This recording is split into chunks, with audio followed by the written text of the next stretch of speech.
আমাদের রাজ্যের মাননীয় মুখ্যমন্ত্রী ঘোষণা দিয়েছেন আগরতলা শহরের ঐতিহ্যবাহী টাউন হল, এই টাউন হল এটাকে ডক্টর শ্যামাপ্রসাদ মুখার্জির নামে নামাঙ্কিত করা হবে।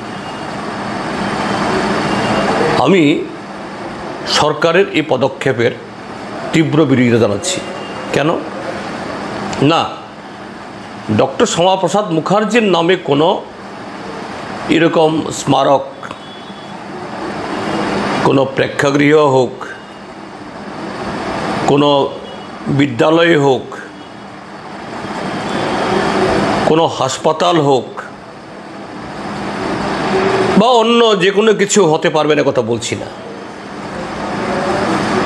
আপনারা সরকারে আছেন, রাজ্যের হাতে টাকা না থাকলেও কেন্দ্রের সরকারের হাতে টাকা আছে। আগরতলা শহরে এরকম নাগরিকদের সাংস্কৃতিক চর্চা আরও নানা ধরনের কাজকর্ম করার জন্য আমাদের আরও পরিকাঠামো দরকার। মাঝে মধ্যে হলের অভাব হয়ে যায়, পাওয়া যায় না।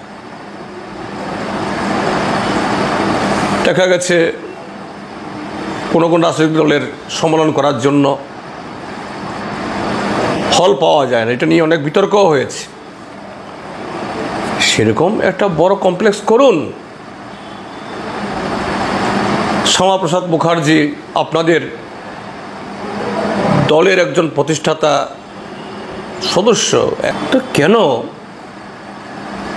এটা প্রায় 40 বছর আগে একটা ইমারত তৈরি হয়েছে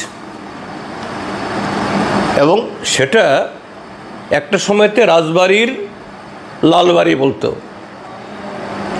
এই লালবাড়িকে ভেঙে তার উপরে এই টাউন হল গড়ে উঠেছে। ভারতবর্ষের তৎকালীন উপরাষ্ট্রপতি, তিনি পরবর্তী রাষ্ট্রপতিও হয়েছেন, ভেঙ্কট রমন, তিনি এটা উদ্বোধন করেছেন। আমি শুনেছি, যদি ভুল না বলে থাকি, এই টাউন হলেরও এরকম একটা নামকরণ ভেঙ্কট রমনের নামে বা কারোর নামে করার জন্য নাকি প্রস্তাব হয়েছিল, কিন্তু তখন আলোচনা হয় যে না, প্রত্যেক শহরেই এরকম একটা টাউন হল থাকে, তার কোনো নাম দেওয়া উচিত না। যেমন কলকাতার টাউন হল, লন্ডনের টাউন হল, এরকম যে এই পুরান শহরগুলোতে, এটাও আগরতলা টাউন হল হিসাবেই তার পরিচয় থাকুক। কিন্তু আজকে প্রায় 4 দশক বাদে শ্যামাপ্রসাদ মুখার্জির নাম দিয়ে এই ঐতিহ্যকে ইয়ে করা, এটা তো শ্যামাপ্রসাদ মুখার্জির প্রতিও সঠিক শ্রদ্ধা জ্ঞাপন করা হলো না, একটা ঐতিহ্যকে অস্বীকার করা হলো।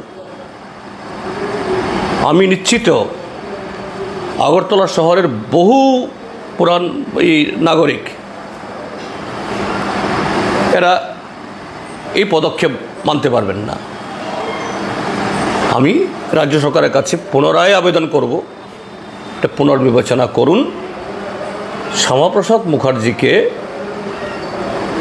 অন্য কোনো জায়গাতে আরও বড় আকারে, বড় পরিসরে, আরও বড় কিছু করে এরকম একটা গড়ে তুলুন। এতে আমাদের এই আগরতলা বা ত্রিপুরা রাজ্য নতুন একটা পরিকাঠামো পাবে এবং আপনারা আপনাদের দলের নেতাকে শ্রদ্ধা জানান। তো এটা আজকে যে কাজটা হলো, এটা অত্যন্ত অবাঞ্ছনীয়, অনুচিত এবং শ্যামাপ্রসাদের প্রতি সঠিক মর্যাদা দেওয়া হলো না। এটা সরকার অবশ্যই পুনর্বিবেচনা করে দেখবেন, এটা আমি আশা করি।